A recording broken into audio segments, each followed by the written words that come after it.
ओम नमः शिवाय। जय सिया राम, हर हर महादेव। आशा है बाबा की कृपा से आप कुशल मंगल होंगे। आज की वीडियो में मैं आपको बताऊंगा कि किसी व्यक्ति के ऊपर अगर सवारी भी आती है किसी देवता की और उसके घर में नेगेटिविटी भी है, तो क्यों वो शक्ति, क्यों वो सवारी उस नेगेटिविटी को हटा नहीं पाती। बार बार ये प्रश्न हमारे सामने आ रहा है कि गुरुजी मुझे सवारी तो आती है माँ की, पर मेरे घर में फिर नेगेटिविटी कैसे चल सकती है। तो माँ के होते हुए नेगेटिविटी चल रही है, ये तो बहुत गलत बात है। फिर माता क्या कर रही है। और फिर वो इतने परेशान हो जाते हैं कि कई लोग फिर पूजा पाठ बंद कर देते हैं, अलग अलग चौकियों पर जाते हैं और अलग अलग चौकियों पर जाके उनको अलग अलग तरीके से बताया जाता है, पर उनकी जो देवी है उनको कैसे मनाना चाहिए, कैसे उनकी ऊर्जा को बढ़ाना चाहिए, ये उनको नहीं बताया जाता। तो आज की वीडियो में मैं आपको बताऊंगा कि अगर आपके घर में किसी व्यक्ति को सवारी आती है किसी देवी या देवता की, पर नेगेटिविटी भी चल रही है, तो वो शक्ति क्यों नहीं हटा पाती उस नेगेटिविटी को। तो वीडियो को ध्यान से सुनना, लास्ट तक सुनना, नहीं तो बात एक भी समझ में नहीं आएगी, क्योंकि बहुत ही महत्वपूर्ण, बहुत ज़रूरी बात बताने जा रहा हूँ। अगर आपके साथ भी ऐसा होता तो ये वीडियो आपके लिए है। बाबा भोलेनाथ के मंदिर के लिए आप दान कर सकते हैं। श्री सिद्धपीठ शिव शक्ति धाम का निर्माण जारी है। 8130404375 8130404375 इस नंबर की व्हाट्सअप डीपी पर स्कैनर है। जो भी आप सेवा देना चाहते हैं, दान करना चाहते हैं, या मूर्ति के लिए दान करना चाहते हैं, मूर्ति दान करना चाहते हैं, तो आप इस नंबर पर मुझे व्हाट्सअप कर सकते हैं। तो मैं आपको एक बात बता दूं, देखिए जो नेगेटिविटी लगती है ना किसी व्यक्ति को, वो दो तरीके की होती है।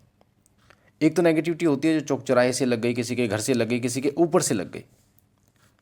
और एक नेगेटिविटी होती है जो भेजी जाती है, भूत प्रेत जिन मशान तंत्र में बांध कर भेजे जाते हैं, कपड़े के द्वारा तंत्र किया जाता है। अलग अलग आपने नाम सुना होगा, कपड़ों से तंत्र, पैरों की मिट्टी से तंत्र किया जा रहा है, या अन्य कई चीज़ें ऐसी होती हैं जिनसे तंत्र किया जाता है।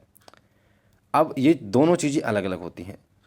जो चौराहे या फिर कहीं से लगी होती है कोई नेगेटिविटी, तो वो इतनी ताकतवर नहीं होती जितनी कि जो तांत्रिक क्रियाएं की जाती हैं वो होती हैं। तांत्रिक क्रियाएं डायरेक्टली की जाती हैं और उस व्यक्ति के नाम से की जाती हैं। कई ऐसी तांत्रिक क्रियाएं होती हैं जिसमें एक समय रख दिया जाता है, जिसे म्याद कहते हैं, कि 3 साल तक इस व्यक्ति को पीड़ा देनी, उसके बाद इसकी मृत्यु हो जानी है, या ऐसे कि उसकी ज़िंदगी भर उसको सिर्फ पीड़ा देनी है, मरने नहीं देना। तो इस प्रकार से भी म्यादें भेजी जाती हैं, तांत्रिक क्रियाएं की जाती हैं। अब हम बात करते हैं कि जो सवारी आपके ऊपर आती है वो इन तांत्रिक क्रियाओं को क्यों नहीं हटा पाती या नेगेटिविटी को क्यों नहीं हटा पाती। तो एक वीडियो मैंने बनाई थी अभी, पिछली वीडियो अगर आपने देखी तो वो बहुत अच्छी तरीके से आपको समझ में आएगी कि सवारी के वचन क्यों झूठे हो जाते हैं। जो सवारी आती है आपको, उसके वचन क्यों झूठे हो जाते हैं। अगर आपने वो वीडियो नहीं देखी तो पहले उसको देख लेना, ये वीडियो आपको बहुत अच्छी तरीके से समझ में आएगी। तो होता क्या है, वो सवारी क्यों नहीं हटा पाती। पहली बात तो ये है कि सवारी का आना और पूर्णता आना दोनों में फ़र्क होता है। सवारी का आना और पूर्णता आना दोनों में फ़र्क होता है।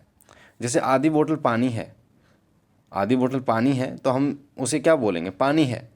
पर पानी का मतलब ये नहीं है कि बोतल पूरी भरी हुई है ना, हम ये बोलेंगे पानी है। तो उसी तरीके से हम पूरा बोल देते हैं कि हाँ पानी भरा पड़ा है।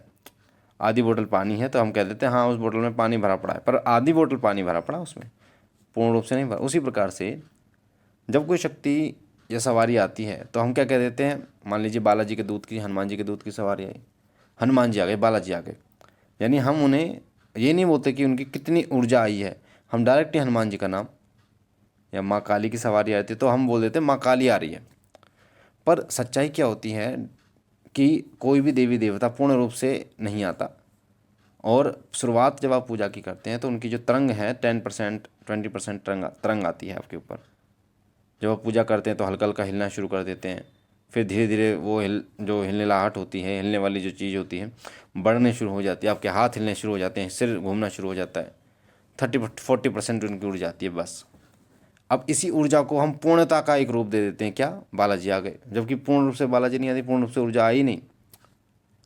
अब आप एक बात बताओ मुझे कि जब पूर्णता नहीं आई, पॉजिटिविटी ही पूर्णता नहीं आई, पर नेगेटिविटी तो पूर्णता के जो तंत्र करते हैं वो तो पूर्ण रूप से तंत्र करते हैं।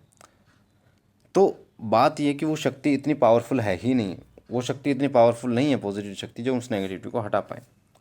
पर फिर भी वो एक कोशिश करती है कि आपको रास्ता दिखाए, किसी चौकी का, किसी दरबार का, किसी भगत का रास्ता दिखाती है वो आपको। एक छोटा बच्चा जैसे होता है तो वो छोटा बच्चा किसी बड़े व्यक्ति को जब तक नहीं मार सकता या जब तक उससे नहीं लड़ सकता, जब तक वो पूर्णता उस लेवल का नहीं हो जाता, उसको खिलाना पिलाना पड़ता है, उसकी हर देखभाल करनी पड़ती है, तब जाके एक शरीर बनता है उसका, फिर वो किसी बड़े व्यक्ति से मुकाबला कर सकता है। उसी प्रकार से जो तरंग आपके पास पॉजिटिव होती है वो तो एक बच्चा है, पर जो नेगेटिव तरंग होती है, जो तांत्रिक क्रियाएं की गई हैं, वो पूरा आदमी बन चुका है, क्योंकि उसको भेजा ही जाता है पूर्ण रूप से, बच्चे रूप में नहीं भेजा जाता, नेगेटिव रूप शक्ति को पूर्णता के साथ भेजा जाता है, यानी पूर्ण शक्ति पूर्ण ऊर्जा के साथ भेजा जाता है। तो पूर्ण ऊर्जा के साथ एक बच्चा कैसे लड़ सकता है?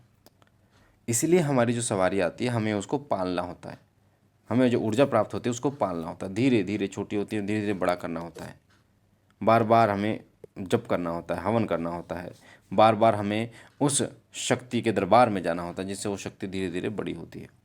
अलग अलग जैसे हमें और ऊर्जाएँ प्राप्त करनी होती हैं, और जब वो शक्ति बड़ी हो जाती है तब आप चौकी या दरबार लगाना शुरू कर देते हैं, लोगों के संकट काटने शुरू कर देते हैं। क्यों काटने शुरू कर देते हैं? क्योंकि वो शक्ति अब बड़ी हो चुकी है। और आपने जितने दरबार देखे होंगे, जितने भी चौकी देखी होंगी जो लोग लगाते हैं, तो उनके साथ ऐसा ही है। उनके पास पूर्णता तो हम ये नहीं कह सकते 100%, पर 80% ऊर्जा के साथ काम कर रहे हैं। ठीक है, लोगों के काम बनते हैं दरबार से, लोग ठीक होते हैं दरबार से। क्यों होते हैं? कारण ये है कि उस बच्चे को, उस शक्ति को उसने पाला। कैसे कैसे पाला? हवन से पाला, जप से पाला, भोग से पाला, दरबार में गए तब पाला, उस शक्ति को बड़ा किया। और जब वो शक्ति बड़ी हो जाती है तो वो किसी दूत या योगिनी का रूप धारण कर लेती है, किसी गण का रूप धारण कर लेती है। फिर वो सक्षम होती है आपकी रक्षा करने के लिए, फिर वो सक्षम होती हैं कि हाँ, नेगेटिविटी को हटा सके। तो आपको इस बात को समझना पड़ेगा, बहुत गहराई से समझना पड़ेगा। सवारी और सवारी का आना और नेगेटिविटी दोनों अलग चीज़ें हैं। अगर पॉजिटिव सवारी आ रही है तो जब ही तक आपकी रक्षा कर सकेगी या फिर हटा पाएगी जब वो खुद उसमें सक्षम होगी। अब कई मंत्र आपने देखे होंगे। अब मान लीजिए नवाण मंत्र है, कोई नवाण मंत्र से ही नेगेटिविटी को हटा देता है और कोई नवाण मंत्र से कुछ नहीं कर पा रहा। कारण क्या? मंत्र तो एक ही है। मंत्र मेनली ये दिक्कत है कि जो कार्य कर रहा है उस मंत्र से, उसने उस मंत्र को जागृत किया है, उस मंत्र को पावरफुल किया। यानी पावरफुल हम खुद करते हैं अपनी ऊर्जा को, उस शक्ति को हम और ज़्यादा शक्तिशाली खुद करते हैं। कैसे करते हैं? हम अपनी पूजा से, पाठ से पावरफुल करते हैं। तो इसी तरीके से आपको भी करना है। समझोगे तो आगे बढ़ पाओगे। और शिव साधना केंद्र चैनल, शिव कृपा चैनल से आप इन चीज़ों को जान सकते हो। पहली बार चैनल पे हो हमारे, तो आपके सीधे हाथ पे जो लाल कलर का बटन है सब्सक्राइब का, उसे दबा के चैनल को सब्सक्राइब करना, लाइक करना, शेयर करना, ताकि बाबा भोलेनाथ आप पर कृपा करे, आपके घर परिवार में सुख समृद्धि लेके आए। और हम मिलते हैं एक नई जानकारी के साथ। तब तक के लिए ओम नमः शिवाय, ओम नमः शिवाय, ओम नमः शिवाय।